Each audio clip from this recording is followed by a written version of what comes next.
Welcome to Life, Lessons, and Laughter with your host, Glenn Ambrose.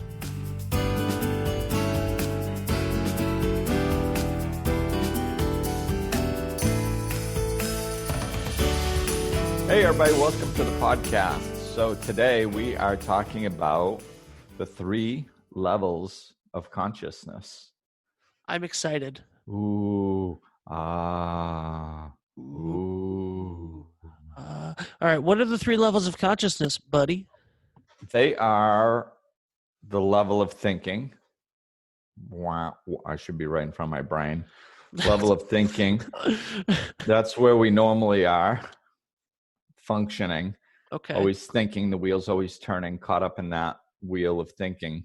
Been there. And then there's another common place that everybody goes, and that's dropping below the level of thinking. This is watching TV. This is drugs, illegal and legal drugs. Okay. Alcohol.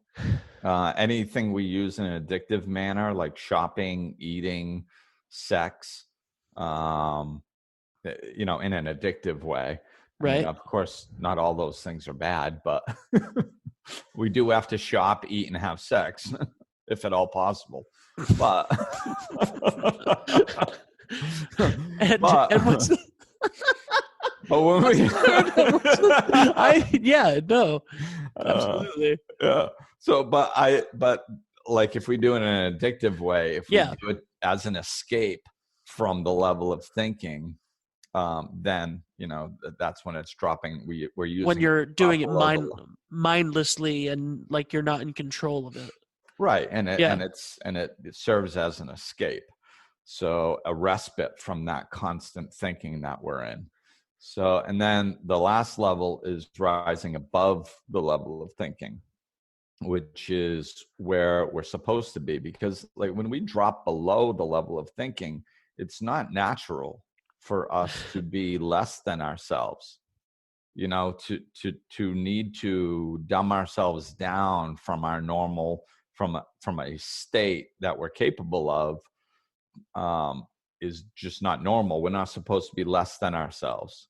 So, so therefore there's negative repercussions because of that. We're doing something that's unnatural, to induce a vacation from our brain in an unhealthy way. So there are repercussions, and some of them are obvious. Some people, and addiction is one of those repercussions where it's obvious. It's like, you're addicted to the behavior. You're not in control of what you're doing. And, it's not that we can never watch TV. I mean, whatever. It's, it doesn't make us a bad person and unconscious if we actually watch something. Sometimes it's okay to get some entertainment. But again, if that's our escape, if it's like, think of it, if you go to work all day and your mind's constantly going and you're just caught up in that level of thinking, and then you get out of work and you're running errands and you're doing this and you're doing that. So you're caught up in the level of thinking, and then you go and you have a couple drinks, or you sit there and watch TV, and then you go to bed. Like that's your entire life, and you're never conscious ever. Like you're never in control. You're never in the present moment. You're never in control of what you're doing. You're never, and this is how people wake up, after 20 years of a job that they don't like, or a marriage that is falling apart and they're not even aware it's falling apart, or, that you wake up to the person next to you and you're like, who are you? I don't even know you anymore. We miss, life is what happens when you're busy doing other things. And when you're constantly busy, in the game of incessant chatter in your brain, and then you fall into moments of unconsciousness just to escape that every once in a while, where you're not really aware of your life or what's going on around you. That's not, it's not really a healthy existence. This is not what I would call the upper echelon of living. So there's like two things with that, right? It's like, number one, you have the moments of, like, you have this thing that's causing unhappiness, right? So like, you have a 9 to 5 job that you hate, right? So you're unhappy there. And then instead of doing anything about that unhappiness, or instead of, filling in your time with something that makes you happy, you and not that an escape can't make you happy, but it's the what you're saying, like when you're doing it at a subconscious level, when you're zoning out, when you have those drinks to unwind, or you're like, I'm just going to go play video games till 3 o'clock in the morning, or I'm going to hit the drive through and get like two meals, like when you're not being conscious about it and you're doing it to stop the pain of the thing that you don't like, then there's never a time for consciousness and moving forward. Right. And that's the tricky part, like you made a good point right there. You said that it's not that it can't be fun, but that's the problem, is people mistake a respite from suffering as joy. Like they actually think that, like, if you ask somebody, that's sitting there playing mindless video games for 3 hours, do you enjoy playing video games? They're going to be like, oh my God, yes, I love playing video games. Right. Yeah, but you're not really enjoying playing video games that much. I mean, don't get me wrong. There are a few people that really enjoy playing video games, and I don't mean to put down video games. I'm not a big video game guy. So to me, it seems like a good example. But I want to be fair. I mean, there are some people who really like playing video games. And if you can do it mindfully and perhaps even make a living out of it, or it's your hobby and you're really cool. I'm not talking about that. Yeah. I'm talking about people that do it just to escape, and they're to drop below the level of thinking, and they're not even aware of it. It's just the relief that they get from being in the incessant thinking. They mistake that relief for happiness. Right. And that's really, really sad. That's really, really, really, really sad. That's one of the most sad things I've ever become aware of. Seriously. No, I completely agree. It's like the fact that we suffer so much in humanity, that our existence sucks so bad that just to not be suffering, we mistake that for happiness. Not to be consciously suffering. Yep. We're still suffering. We just dumb ourselves down enough to not feel it. And we go, oh yeah, I love that. And that's exactly so about your point about video games. Like, it's not the thing that's bad. It's how you're using it that's sad. Like, right. it's the issue. And I do this, so I'm not judging anyone. Well, I do it to some degree too. Right. I do it to some degree too. There's a level to which we all go there.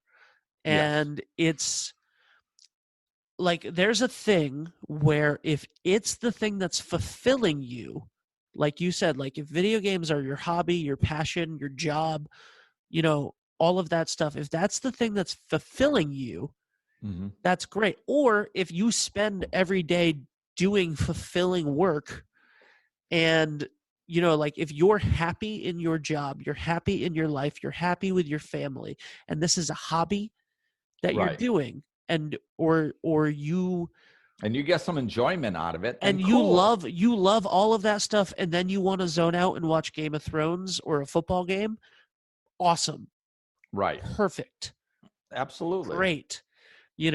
But if you're like, I've had a really rough day, I'm going to have 3 glasses of wine and watch the entirety of The Office again, which like I've seen that show 9,000 times. Then you got to look at like what you're doing.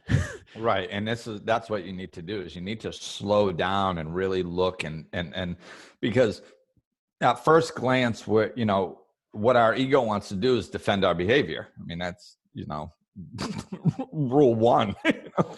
So as soon as you say this, our first instinct is our mind is taking in the information going, hey, our escape is being threatened. It's being challenged by Glenn. Defend it. So, the first instinct is to go, no, I really like that. So you have to get beyond that and be able to be honest with yourself. If you want a happier life, there's three things. If you want to change, there's three things necessary: open-mindedness, honesty, and willingness. Well, now's the time for honesty. You need to slow down, stop defending, and really get honest. And if you really look at what you're doing, I mean, like I said, I do it. So I did it last night. Like I did. I was sitting there, but I did it consciously. I had, I don't know, let's say like 4 hours or something last night. And I was like, okay, I technically don't have anything to do that needs to be done in the next 4 hours. How do I want to spend that? It's like, because I'll work sometimes when I'm not, in not normal hours. I mean, that's part of having your own business. So I was like, no, I don't want to do that. No, I don't want to do that. No, I've kind of had a lot going on recently. I was moving all weekend. I'm a little bit tired, a little bit groggy, not sure why. I think I just want to relax and watch a couple movies. It's like, well, that's dumbing down. Yes, I would like to dumb down for a little while tonight. Okay, and I did, but at least it's making a conscious decision to do it. The danger is when you're doing it consistently, constantly, unconsciously, and there's no consciousness in your life. There's no space for consciousness in your life. You just oscillate in between, the level of thinking and dumbing yourself down, the level of thinking and dumbing yourself down. If you just oscillate between those two, there's going to be very little positive movement in your life, because you're not living on purpose. You're not living consciously. You're not looking around and going, geez, are there things in life that I would like to change? What would that look like? How can I accomplish it? Maybe I should put some energy towards it. Is like, you're just meandering aimlessly, And it's not that you need to live consciously, 14 hours a day and then sleep, and then live consciously 14 hours a day and then sleep. That's the other thing our ego does, to defend itself. It's go, well, what am I supposed to do? Like just, be some Zen Buddhist walking around, meditating all day and just being present. That nothing will ever get done. I have a job to go to, I like my hobbies. It's like, no, you don't need to stop doing any of that stuff. It's just starting to bring in moments of consciousness. And sometimes they're literally moments. Like Eckhart Tolle talks about using one conscious breath. One conscious breath. That's it. Just, I'm going to breathe in and breathe out.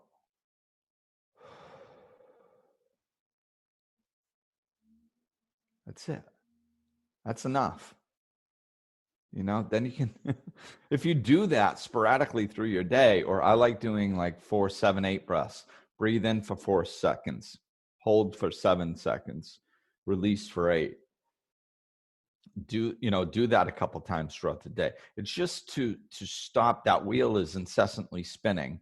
And if when you do those things, it stops it, because you're rising above the level of thinking, and it just stops that incessant thinking.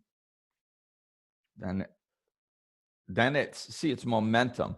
If that wheel spins, basically, like it's basically spinning even when you drop below the level of thinking, because it's still spinning. You just aren't paying attention to it. You're being distracted from the fact that it's still spinning. When you rise above it, you actually stop it. So it slows the momentum. If it spins for 14 years, that builds up a lot of momentum, but if you stop it 5 times a day, even for a second, that has very impressive effects. It slows your thinking down. It puts you in control of your mind. You can be in situations where something overtakes you for a minute and you get shocked and you go, oh my God, oh, wait a minute. All right, just slow down for a minute. How should I handle this? And you can handle situations better because you can actually stop your brain when you tell it to, as opposed to it just constantly running. This is I'm just going to tell the story. Um, this has been, I don't know when this podcast is going to go out, but it's the end of January right now, getting to the end of January. And January has been a ridiculously difficult month for me. Ridiculously difficult. Just to give the broad strokes of it, both of my parents have been in the hospital at the same time, different places. They didn't know that the other one was in they're together and everything, but like it's bad, like very bad. Like one of my parents was on life support and the other one didn't know what was going on. Like and it's starting to look up now, but it's when I say it's been a hell of a month, like it's been bad, right, Glenn? Yeah, it's been full, man. Have had, your plate is overflowing. And so for the first bit of it, right, when like you're in that shock and you didn't know what to, and like I'm completely overwhelmed by this, I wanted to dumb down. That's what I wanted to do. I wanted to go below the level of thinking. Yeah. Because that is what makes sense. Like you're miserable. Your life is falling apart. Things are bad. Escape. Dumb this down. I started rewatching The Office, like I said. I wanted to just play video games and not do anything for a bit. I wanted to zone out and not think about stuff, not think about anything. And the level of anxiety that caused to dumb down, because your brain, like you said, is still going on those things, even though you're dumbing down, even though you're trying to zone out and not pay attention to stuff. Like Allie, my best friend Allie, she was like, let's watch a movie, and we're watching a movie and it's really nice. It's a funny movie. It was Long Shot with Seth Rogen. Like it's a funny movie. And halfway through the movie, like every time there's a quiet spot, I'm like, oh God, everything's going terrible right now. You know what I mean? Like all of the because thoughts. You don't actually get the break that you're seeking. You don't recover there. You can't recover below the level of thinking. It's just you dumb it down and ignore it. But like you said, it's still going. So there's no recovery period. So at some point, very quickly, I decided that this would be a better time and a better opportunity, when there was nothing that I could control in the situations that I was in, that it would be a better use of my time to try to do constructive thinking about work and about business and about business building and talking to people and doing all of the things that I could control in this positive way that could make me happy in a different direction. And it was, using that cognitive function that I had, instead of zoning out and trying to avoid my problems. I was going to address the situations that I was in, but when I wasn't addressing the situations I was in, I was going to try to do something positive for myself instead. Right. And I can't tell you how much that has saved me in the last 2-3 weeks. Like and it's so to be specific, like the taking the positive action is good. It's a better use of your time, and it can make you feel a little bit better. But I didn't use it as an escape, though. Right. So, because there's workaholics. So, we have, just because our intentions are good, we have to be careful. But I think, like the piece that, what I'm talking about with the rising above the level of thinking came when you stopped for a minute and said, I'm not going to dumb myself down and escape. I'm going to try to, like, at the moment you were going, what should I try to do? Put my energy towards positive things I can benefit from, that can help my life. When that thought process was going on, that was you above the level of thinking. That was you stopping, looking at your life, saying, what's going to be healthy for me at this particular moment? That's rising above the level of thinking. And then you consciously chose to put some energy towards something that was going to benefit you. And because you did it, because you came to that conclusion from a level that was above thinking, which is where all our creativity flows. I think that's important to point out, because it's like, well, if you're not thinking, how did you come up with that? When we rise above the level of thinking, that's our space of creativity. That's where all true creativity comes from. That's where inspirational thought comes from, inspirational ideas, healthy ideas that are good for us. That's where they come in. So that's where you came from, that information. And then you directed your energy in a conscious way towards something positive. See, I think that's very interesting, because the part that I was going to say was, I didn't think that I got above. I thought I just went back to the level of thinking. No, you went to right, because and that's why you chose something. That's why you chose something that worked. Because if you just would have stayed in a level of thinking, you would have obsessively worked in an unhealthy way. You would have been like, what's a better way for me to, I'm wasting time playing video games and watching The Office. Okay, work's good. Obsess about work. Okay, work. And you would have dove into work, and it wouldn't have been healthy. It would have been as unhealthy as watching freaking video games, because it would have been unconscious, and it would have been busy, and it would have been going 90 miles an hour just as another tool to distract you. I actually feel in a really strange, it's strange to say this because of how bad things have been, I actually feel more balanced right now. Right. This is what happens when you rise above the level of thinking. Because I'm going, like, I'm going to work, and I'm going to focus on family stuff when I can focus on family stuff, and when I need to, and as much as I need to, but I'm also going to try to work, and then I'm also going to relax and dumb down every once in a while, because this is a lot of stuff. There's a lot of stress. Like, you know, you can unplug sometimes. I gotta, needlessly. Yeah. But it's been a really nice balance of everything. And that's because you've been doing while being scared out of work. my mind. While being scared out of my mind, for sure. But yeah. Well, yeah, but this is what happens when you live spiritually. Like every one of my clients, every single one of my clients has moments of where they're talking to me and stuff like this comes up, and they just handle situations better. They're just like in recovery, they say you handle situations that used to baffle you. That's the wording that they use.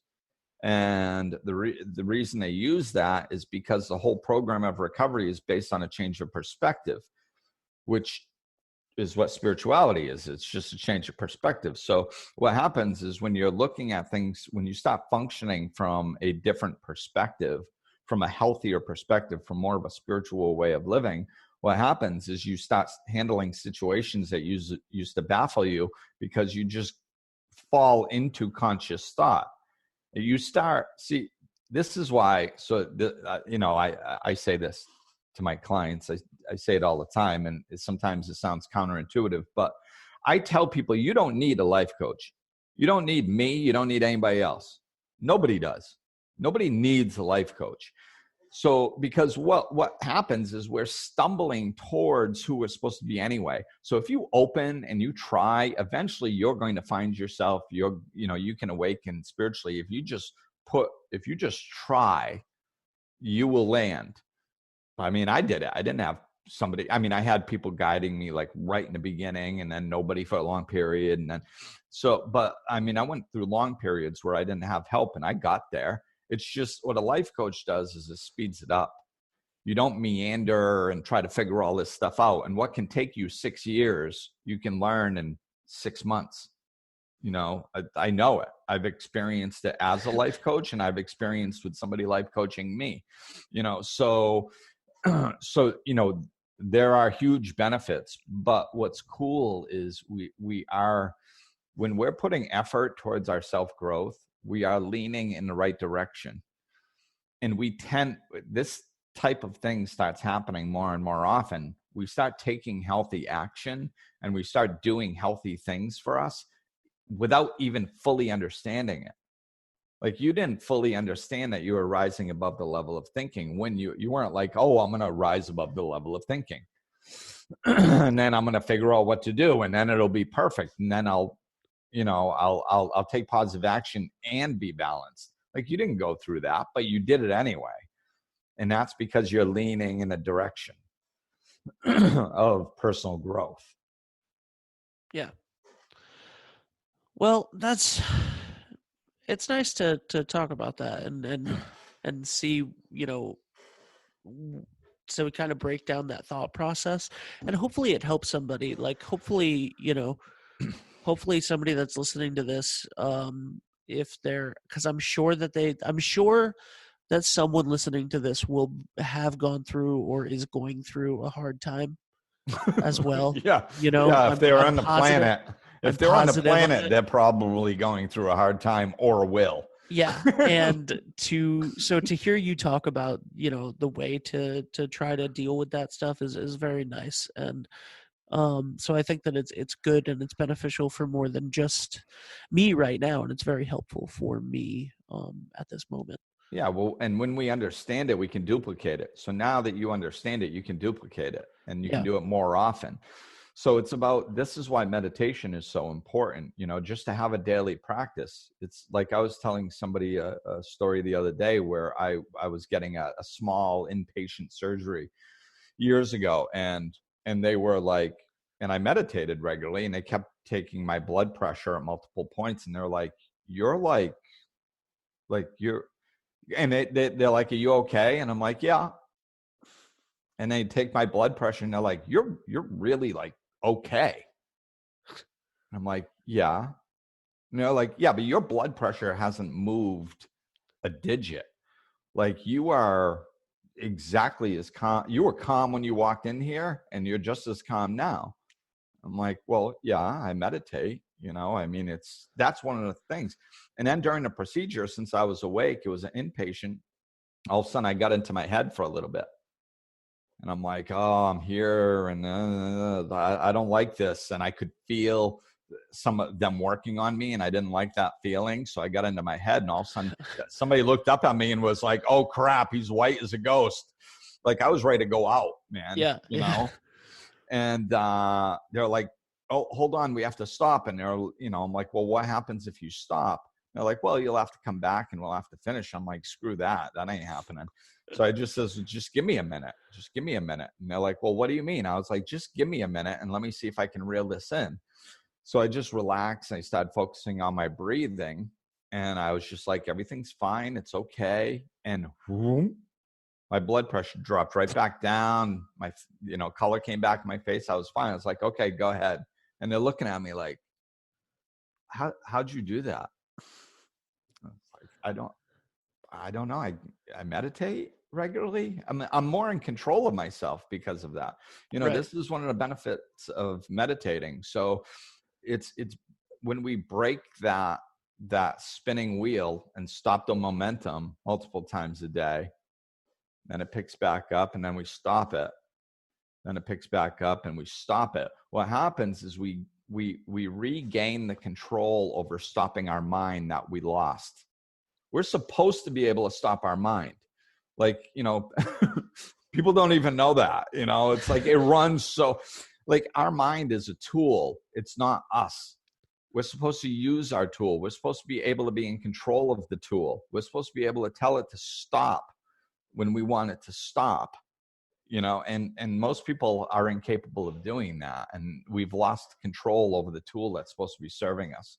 So when we regain that control over it by rising above the level of thinking through meditation or through breathing or, just doing it for a couple seconds on a regular basis, It enhances our life. And if we're looking at our life, and if we get calm and rise above the level of thinking and look at, and from there, we start looking for solutions to our problems, that's the space of creativity. That's where we can connect to divine wisdom. And that sounds like, ooh, connecting to divine wisdom.